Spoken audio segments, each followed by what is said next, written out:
पट्टवीगलज्ज्वल प्रवाह पावितस्थले कलेवलं विलम्बिता भुजङ्गतुङ्गमालिका टमट्टम निनादवट्टमर्वै चकार चंद तांडवो तनोतु न शिव शिवम। कालो के काल है क्यों महाकाल है, तन में लपेटे ये मिर्गा की छाल है। कालो के काल है क्यों महाकाल है, तन में लपेटे ये मिर्गा की छाल है।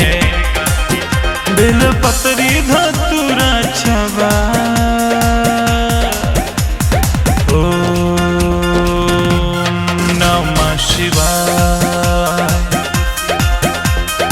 ओम नमः शिवाय।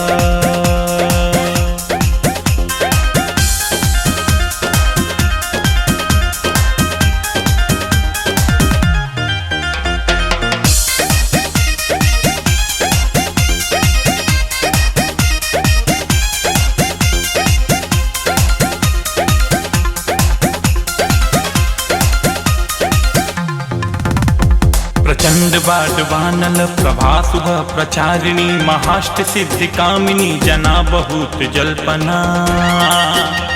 विमुक्त बामुलोचन विवाह कालिक ध्वनि विभेति मंत्र भूषगो जगज्जयाय जायथा।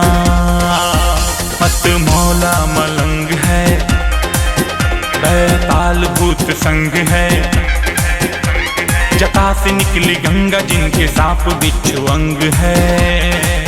मस्त मौला मलंग है बैताल भूत संग है, जटा से निकली गंगा जिनके सांप बिच्छू अंग है। बैठे पर्वत पे आसन जमा